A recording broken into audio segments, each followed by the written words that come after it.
Assalamualaikum, semoga Allah merahmati dan memberkahi kalian.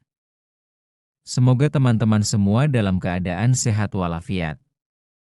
Setelah salam, saya ingin mengajak teman-teman untuk berlangganan kanal kami agar setiap video baru kami sampai ke kalian. Sekarang mari kita lanjutkan ke ceritanya. Siang itu jalanan di sebuah perempatan kota kecil sedang padat. Klakson kendaraan bersahut-sahutan, hawa panas membuat orang gampang emosi. Di tengah hiruk-pikuk itu, seorang gadis muda bernama Alia, 21 tahun, sedang mengendarai motornya menuju tempat kerja. Dia bekerja di sebuah kafe, jadwalnya ketat, dan jika terlambat gajinya bisa dipotong. Belum jauh dari lampu merah, tiba-tiba 3 orang polisi lalu lintas menghentikan laju motornya. Mereka mengenakan seragam lengkap, namun sikapnya jelas arogan. Salah satu dari mereka, seorang polisi bertubuh besar dengan kacamata hitam, melambaikan tangan kasar sambil berteriak, "Hei, berhenti kamu. Sini, turun dulu." Alia kaget dan segera menepi.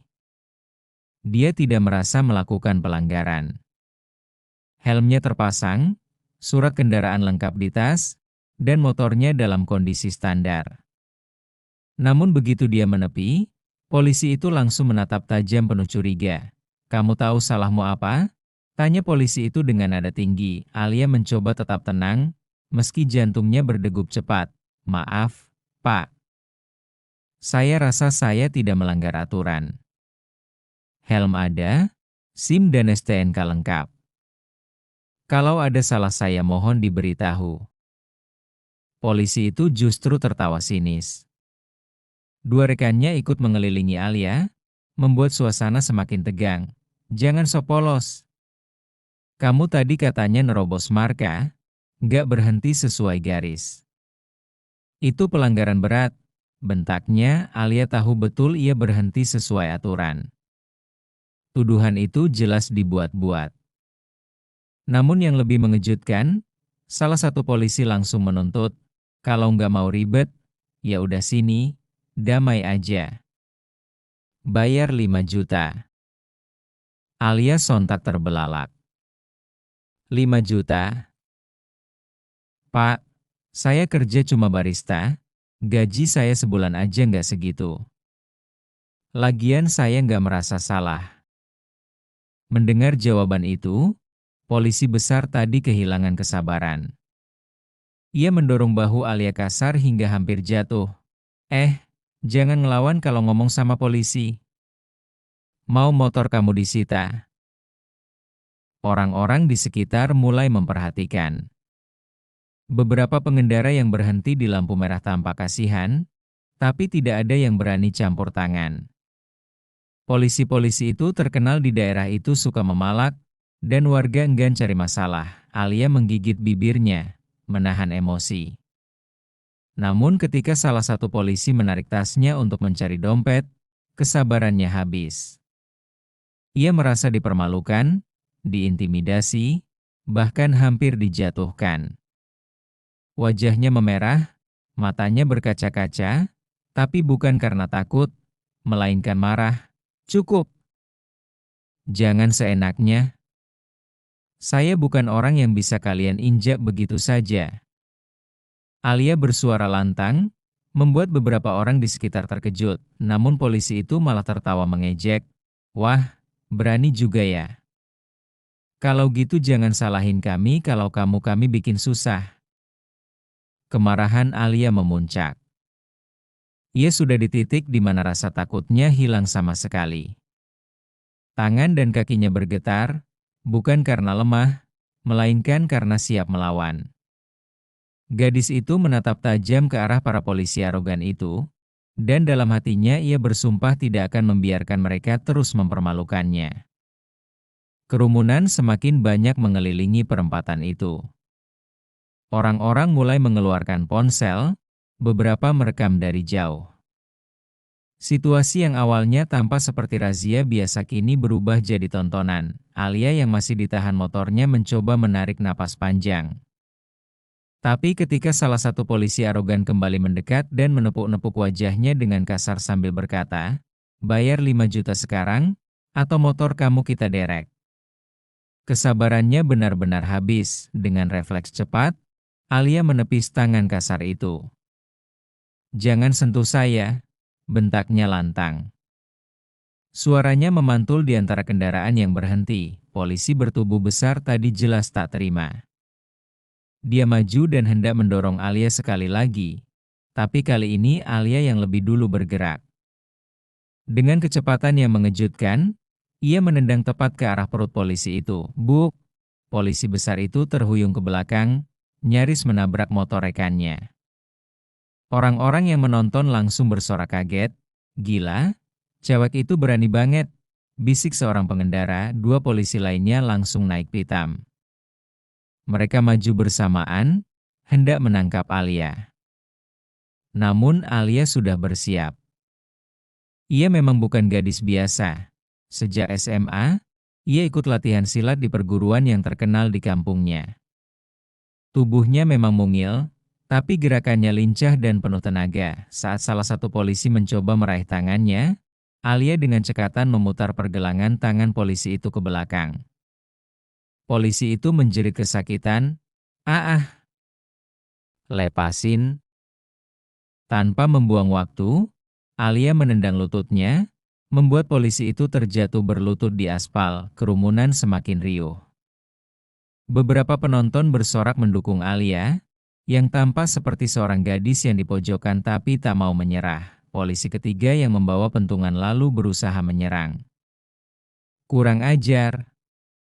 Cewek kampung berani sama aparat." Ia mengayunkan pentungan ke arah Alia, tapi dengan refleks Alia menunduk dan menyapu kaki polisi itu. Bruk! Polisi itu jatuh telentang, pentungannya terlepas dan menggelinding ke tengah jalan. Motor-motor berhenti, klakson berbunyi, tapi perhatian semua orang hanya tertuju pada Alia yang kini berdiri tegak, menatap ketiga polisi arogan itu dengan sorot mata membara. Polisi besar yang pertama dipukul mulai bangkit dengan wajah merah padam. Ia tidak menyangka seorang gadis muda bisa membuatnya terhuyung begitu. Dengan emosi, ia meraih sabuk dan berusaha mengeluarkan borgol. "Hari ini kamu masuk penjara, cewek. Berani melawan polisi itu sama saja bunuh diri," teriaknya. Namun sebelum sempat mendekat, Alia melangkah cepat, menendang tepat di bagian tangannya hingga borgolnya terlempar ke aspal. Lalu, dengan gerakan keras, ia menghantamkan sikunya ke dada polisi itu. Dup! Polisi besar itu terjatuh ke belakang, kali ini benar-benar terkapar dan sulit bangun. Nafasnya terengah-engah, kerumunan semakin heboh. Ada yang berteriak, "Mantap! Lawan aja Mbak, jangan takut. Polisi gini bikin malu." Namun beberapa orang juga khawatir. "Aduh, ini bisa bahaya. Kalau polisi beneran ngamuk, cewek itu bisa ditangkap rame-rame." Alia berdiri di tengah jalan, dadanya naik turun menahan emosi. Ia tahu tindakannya berisiko, tapi rasa kesal dan marahnya lebih besar daripada rasa takutnya. Sejak awal ia tidak mencari masalah, hanya ingin dihormati sebagai warga biasa.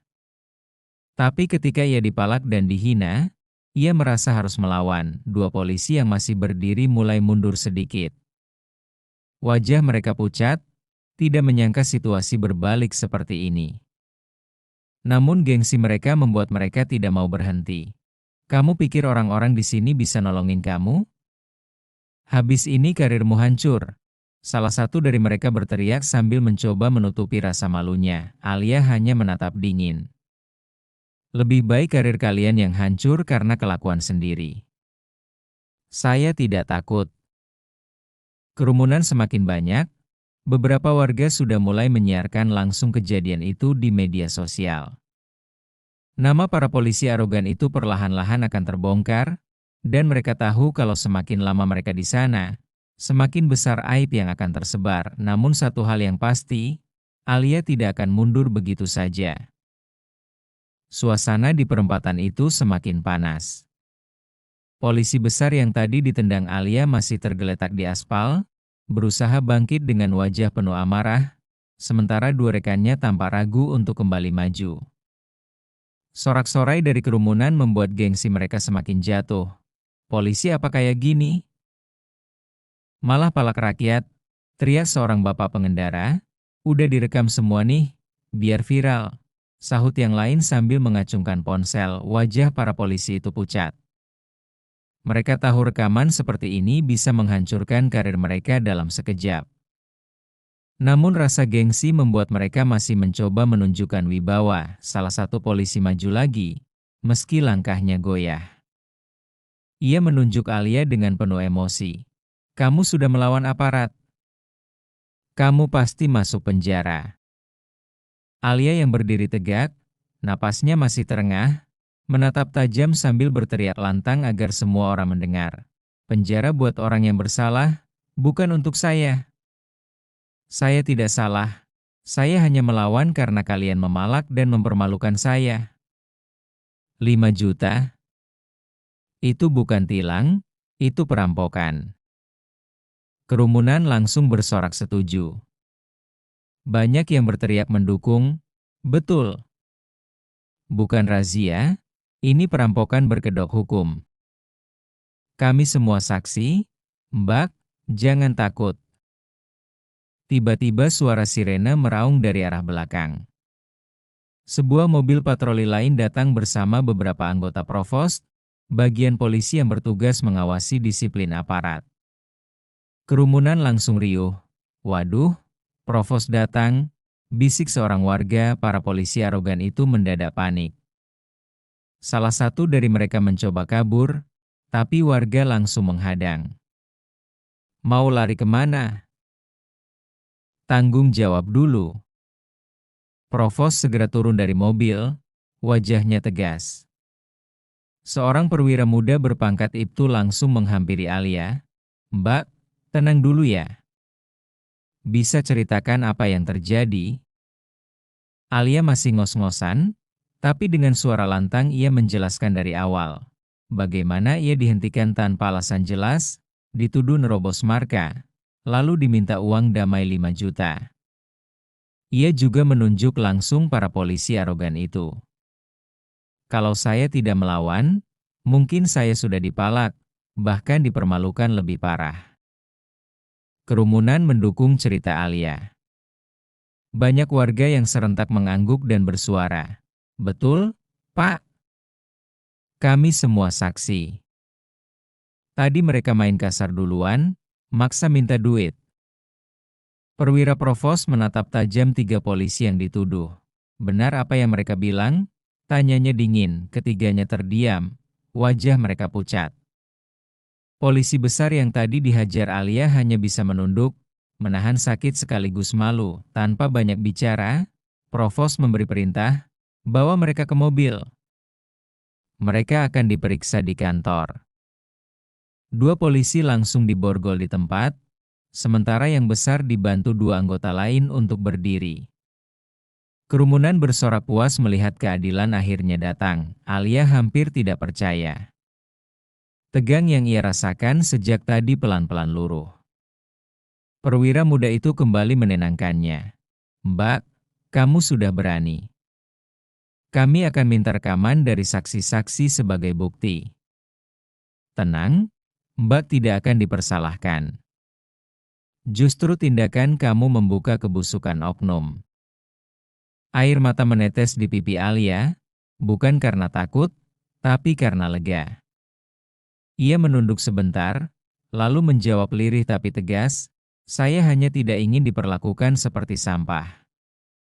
Kami rakyat kecil memang tidak punya kuasa, tapi kami masih punya harga diri. Kerumunan kembali bertepuk tangan, beberapa bahkan meneriakkan dukungan. Hidup rakyat kecil. Hukum harus adil. Tak lama, polisi provos membawa pergi ketiga oknum arogan itu. Jalan kembali dibuka, lalu lintas mulai bergerak lagi. Sebelum beranjak, perwira provos menepuk bahu Alia dan berkata, "Jangan takut, Mbak. Mulai hari ini kasus ini jadi pelajaran buat semuanya. Malam harinya, rekaman video kejadian itu viral di media sosial. Judul-judul berita bermunculan. Gadis muda lawan polisi arogan, bongkar pemalakan 5 juta di jalanan. Aksi berani Alia jadi sorotan, polisi nakal di Borgol Provos. Masyarakat ramai-ramai memuji keberanian Alia. Banyak yang menyebutnya pahlawan kecil yang berani melawan ketidakadilan. Alia sendiri hanya duduk di kamarnya, menatap layar ponsel yang dipenuhi pesan dukungan. Ia tersenyum tipis, meski hatinya masih berdebar membayangkan kejadian tadi. Ia sadar tindakannya bisa saja berakhir buruk, tapi ia juga tahu satu hal pasti. Keberanian melawan kesewenang-wenangan adalah langkah kecil menuju perubahan, dan malam itu, untuk pertama kalinya, Alia bisa tidur nyenyak, karena tahu ia tidak diam ketika harga dirinya diinjak.